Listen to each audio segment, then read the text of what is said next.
How do I find quality people? You find quality people by being quality. And if you are out there searching for perfection, you will never find your person. I mean, I have recently been hearing so many dating stories from men and how women don't take care of themselves anymore. Trust me, I know. Or how they're, lonesome and looking for the right kind of woman for them, what to do, where to go, where to look. And this is so heartbreaking to me. I mean, I am literally crying for these men because I feel for them. It is a hard dating world out there. And women are as vicious as ever, and they are encouraged to be so. I mean, one guy was telling me how he was talking to a woman he met through social media, and then she was in this Facebook group of women in her community who would gather in this community just to blast men and say, like, this man's past and what he did wrong, and if he was talking to this woman and if he was cheating on this one, or what he did to his ex-wife. I'm like, this is bullshit. This is complete bullshit. Ladies, stop this madness. Those kind of groups deserve to be reported. Those groups of vicious women are the same ones who will never find a life partner and who will live in their victimhood. And I'm not making excuses for those who are alcoholics, drug addicts, trying to be in relationships. No. But what is it in you that is attracting that? Okay? Because there are foundational issues and then there is a superficial layer. The foundational issues are the values and the things that you really need to have in common in order for that house to be built. The superficial layer, such as, poor communication, or not saying what you mean, that can all be worked through the progression of the relationship, and even with some books and help and guidance and advice from relationship coaches. So when the guys ask me, well, where do I go to find quality people? I give them a few answers. One, family and friends are having mutual friends that's going to be your best bet, because familiarity is what we all want. And the more that you frequent in circles with your friends, and then they bring in new friends, and you all get familiar with one another, this is going to create the most authentic connections. Two, if the places that you're frequenting is not giving you results, try moving up a level and going to new places in areas that are higher class, areas where it's more sophisticated, and you kind of know that you'll find a different set of people who have values that more so align with you. And thirdly, quality people are all around you. You could just not see them, because there is a part of us in our subconscious programming where we reject quality when we don't feel that we are worthy of it. Okay? Men, you have the upper hand. You have the cards are all in your hand. And do you know why? Because men pursue. He who finds a wife finds a good thing. It looks much more normal for a guy to go sit at a bar by himself, sit in a restaurant at the bar by himself, than it does for a woman. And that's just the fact of matter. Because when us ladies do it, it's very brave of us, but it's very, very vulnerable. So men, I mean, you're going to see way more men out there, hanging out by themselves, hoping to pick up a woman, than you are going to find ladies by themselves. So stop being afraid of doing it by yourself, because then you'll be able to attract those who are also doing that alone.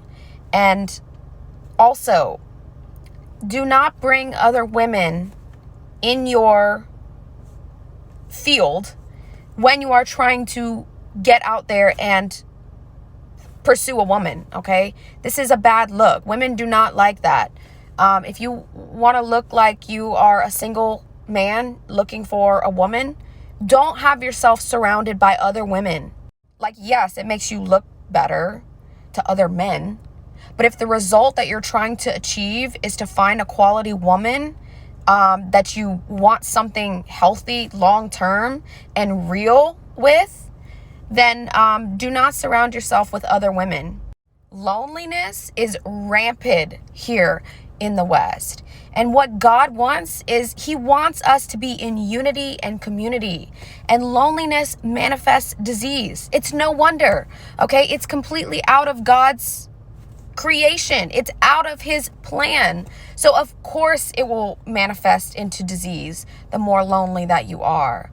So if you have someone in your romantic circle, someone that you have the eyes for, someone that you feel that there is genuine potential with, something special with them, then you need to do what you have to do in order to make that work.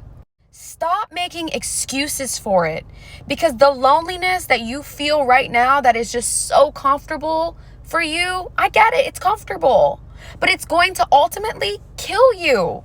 Loneliness is literally an epidemic that can be more harmful to your health than smoking. And I genuinely feel so sorry for men, because women are out here destroying them. And you 1000% should feel outraged by that. Okay?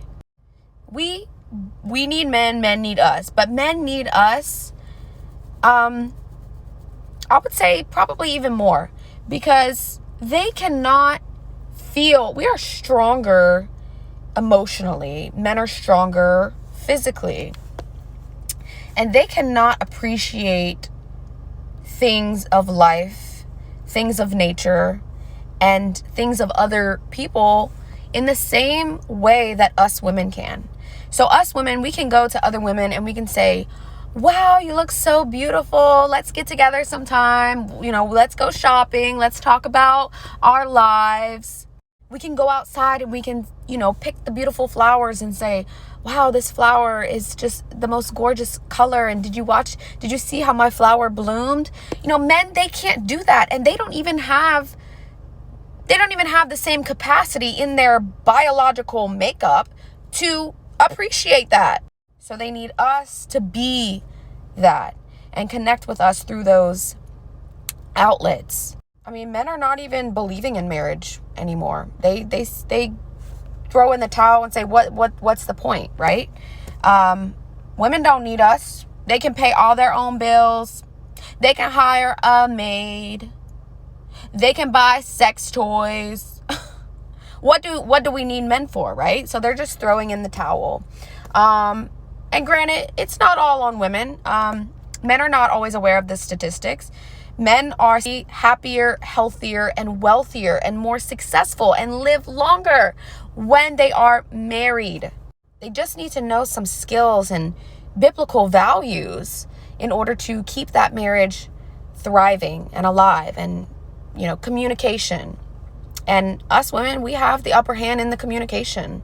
We just know how to communicate better as women.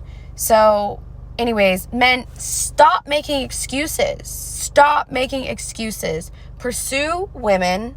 Do not who cares about whatever social media is telling to you? Who cares? Block all that garbage talk out of your life of Me Too, or she gonna go and run to the community group and tell all other women that I'm a horrible man and I'm a liar and cheater.